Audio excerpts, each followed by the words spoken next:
বন্ধুরা, আমি সুচরিতা। আজ আমি চলে এসেছি তোমাদের জন্য মুরগি ডিমের ডালনার রেসিপি নিয়ে। যেন উপকরণে গোটা 4টে সেদ্ধ ডিম, আদা রসুন পেঁয়াজ বাটা, নুন হলুদ গুঁড়ো, জিরে গুঁড়ো, ধনে গুঁড়ো, গরম মশলার গুঁড়ো আর কাশ্মীরি রেড চিলি পাউডার, শুকনো লঙ্কার গুঁড়ো নিয়ে নিয়েছি পেঁয়াজ কুচি। তো এই সামান্য উপকরণ দিয়ে কিন্তু আজ আমি তোমাদের সঙ্গে শেয়ার করতে চলেছি ডিমের ডালনার রেসিপি। এর জন্য দেখতেই পেলে সর্ষের তেলের মধ্যে কিন্তু তেজপাতা, গোটা সাদা জিরে ফোড়নে অ্যাড করেছি। তার মধ্যে পেঁয়াজ কুচি অ্যাড করে দিলাম। তো পেঁয়াজ কুচিটা দিয়ে ভালো করে কিন্তু ভাজা করে নিয়েছি। পেঁয়াজ কুচিটাকে কিন্তু গোল্ডেন ব্রাউন করে ফ্রাই করে নেবো ভালো করে। তো দেখতেই পাচ্ছ পেঁয়াজ কুচিটাকে ভালো করে ভাজা করে নিয়েছি। পেঁয়াজ কুচিটাকে আরেকটু ভাজা করে নিই, তারপর কিন্তু সেদ্ধ ডিমগুলোকে অ্যাড করে দেবো। তো চলো এবার সেদ্ধ ডিমগুলোকে অ্যাড করে দিলাম।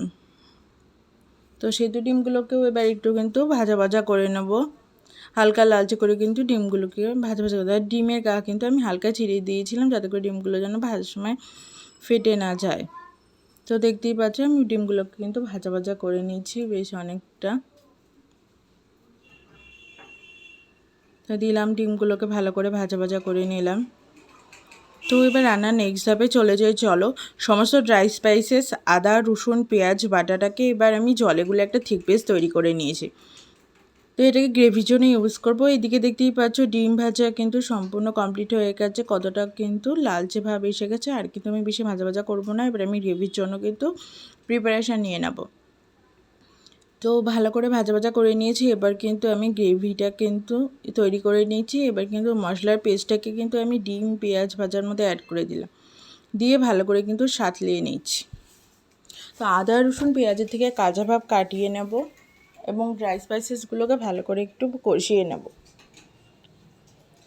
তো দেখতেই পাচ্ছ এদিকে কিন্তু গ্রেভি কিন্তু সম্পূর্ণ কিন্তু ফুল কুক হয়ে গেছে, আদা রসুন পেঁয়াজের কাঁচা ভাব কেটে গেছে এবং মশলা ভালোভাবে কষে গেছে, কতটা তেল বেরিয়ে এসছে, তেল ভাসছে গ্রেভির মধ্যে তোমরা দেখতেই পাচ্ছ।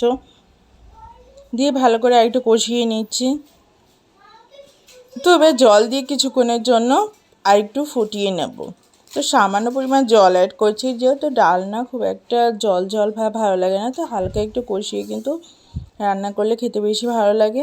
তো দেখতেই পাচ্ছ এদিকে ডালনা আমার সম্পূর্ণ কমপ্লিট হয়ে গেছে। এবার আমি কিন্তু গ্যাস অফ করে দেবো, এবার সার্ভ করে দেবো। তো চলো গ্যাসটাকে এবার অফ করে দিই। রান্না আমার সম্পূর্ণ কমপ্লিট। ভিডিওটি ভালো লাগলে please do like share and subscribe to my channel.